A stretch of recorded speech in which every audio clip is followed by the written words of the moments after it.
bulchiinsi mootummaa naannoo Oromiyaa paartiin badhaadhinaa damee Oromiyaa biyya qaalii kana keessatti biyya goototaa biyya aarsaa beekan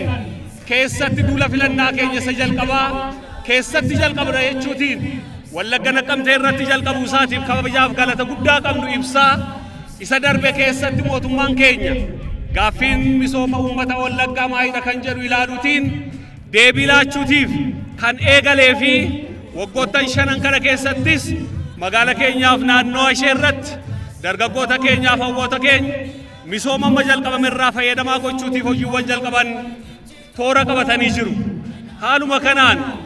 naannoo keenya irratti gaaffii bu'uura misoomaa jalqabamee ture. Akka mootummaa naannoo Oromiyaattis ta'e federaalaatti daandii asfaaltii bara dheeraatiif caccabee uummanni keenya awwaaraan akkasumas daandii geejjibaa dhabuutiin rakkataa kan ture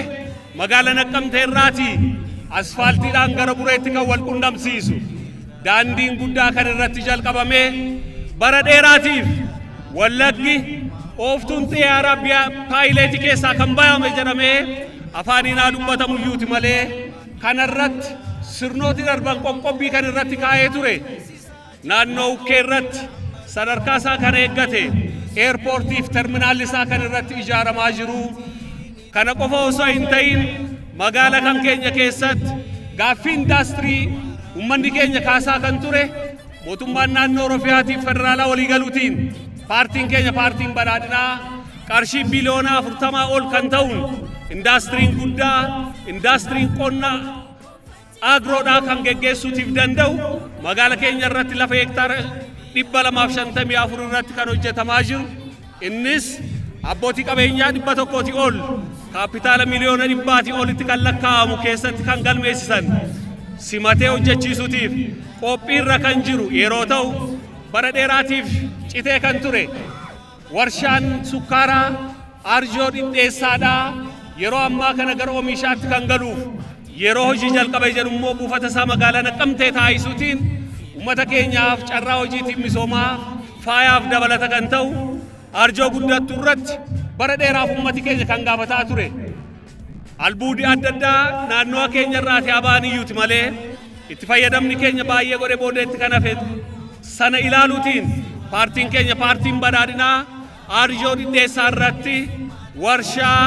dhagaa cileedhaa kan jalqabee fi hojiin misooma isaatiis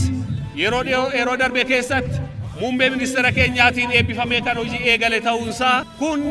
misooma jalqabame malee kan xumurame waan hin taaneef isattaanutti waggoottan shanan kana keessatti mootummaa paartii badhaadhinaa yookiin paartiin keenya kan filatamu yoo ta'e isamma jalqabne kana caalmaatti fufsiisuutiif magaalli Naqqamtee bakka kufteerraati kaatee dorgomtuu magaala biyya keessaa qofatu hin ta'in warreen biyya alaa wajjiniin kan wal qixxaattu akka isheen taatu gochuutiif qaaliiwwan hooggansi magaala keenyaas ta'e naannoo kanaaf kan hojjetan ta'uu waadaa kan itti haaromsinuudha kan ta'u paartii badhaadhinaa filachuun misooma filachuu nageenya filachuu akkasumas gootummaatii fi misooma barnootaan jalqabame kan itti fufsiisu waan ta'eef paartii keenya filadhaa paartiin keenya kan ittiin bu'e qamadiin birmadummaa kan agarsiisu kadhaaf hiyyummaa kaleessaa keessaa baanee duudhaa keenya ganamaatti deebi'uutiin biyya keenya ol kaasuutiin aadaa keenya duudhaa keenyaaf sirna abbaa gadaatiin kennuu malee kadhachuu keessaati kan ittiin baanu ta'uusaa kan agarsiisu ta'uu ibsaa Naqqamteef Wallaggaaf kan ta'u ol ka'iinsa kana malee gadi bu'iinsa kadhannaa utuu hin ta'in kennuu gargaaramuu utuu hin ta'in gargaaruu if amma jalqabame kan itti fufsiisuutiif paartiin badhaadhinaa waadaa isaa kan haaromsu ta'uu ibsaa.